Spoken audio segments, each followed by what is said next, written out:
السلام علیکم ورحمۃ اللہ وبرکاتہ۔ پانچواں کلمہ جسے استغفار کہتے ہیں، استغفر اللہ ربی من کل ذنب اذنبته عمدا او خطا سرا او علانیۃ واتوب الیہ من الذنب الذی اعلم ومن الذنب الذی لا اعلم انک انت علام الغیوب وستار العیوب وغفار الذنوب ولا حول ولا قوة الا باللہ العلی العظیم۔ اس کلمہ کے الفاظ کے حوالہ سے گزارش یہ ہے کہ کسی صحیح حدیث میں یہ سارے الفاظ اس ترتیب کے ساتھ یہ کہیں بھی نہیں ملتے ہیں۔ مختلف احادیث مبارکہ میں ان میں سے کچھ چند ایک الفاظ جو ہیں وہ مل سکتے ہیں، لیکن اسی ترتیب کے ساتھ یہ سارے الفاظ کسی حدیث مبارکہ میں نہیں ملتے ہیں۔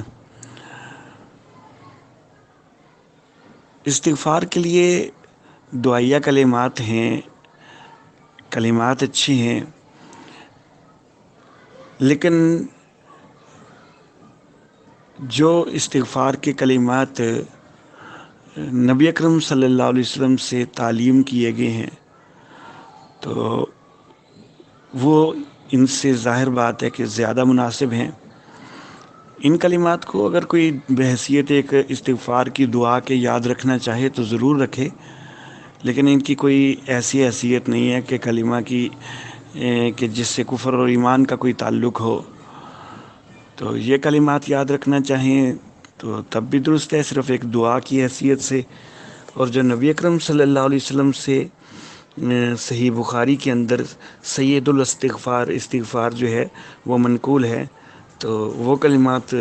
زیادہ مناسب ہیں ان کو یاد رکھنا، کیونکہ نبی اکرم صلی اللہ علیہ وسلم نے فرمایا ہے کہ وہ سید الاستغفار ہیں۔ تو سید الاستغفار کا جو لفظ نبی صلی اللہ علیہ وسلم نے فرمایا تو اس سے یہ بہرحال ظاہر ضرور ہوتا ہے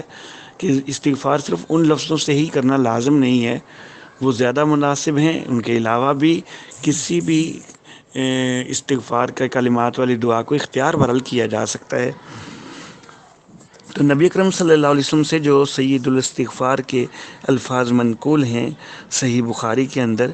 تو بخاری جلد 2 صفحہ 933 میں کتاب الدعوات میں ہے، اور اس میں لفظ یہ ہیں کہ اللہم انت ربی لا الہ الا انت خلقتنی وانا عبدک وانا علی عہدک ووعدک ما استطعت اعوذ بک من شر ما صنعت ابوء لک بنعمتک علی وابوء لک بذنبی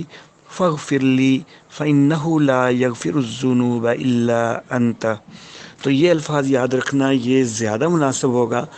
بنسبت وہ پانچویں کلمہ کے اندر جو استغفار کے الفاظ منقول ہیں، اگرچہ ان کو بھی یاد رکھنا جائز ضرور ہے، لیکن بہرحال یہ خیال کریں کہ اس کلمہ کو کوئی ایمان اور کفر سے کوئی دخل ہو کہ اگر ایمان میں آنا ہے تو اس کو یاد رکھنا لازم ہے، تو ایسی کوئی بات نہیں ہے۔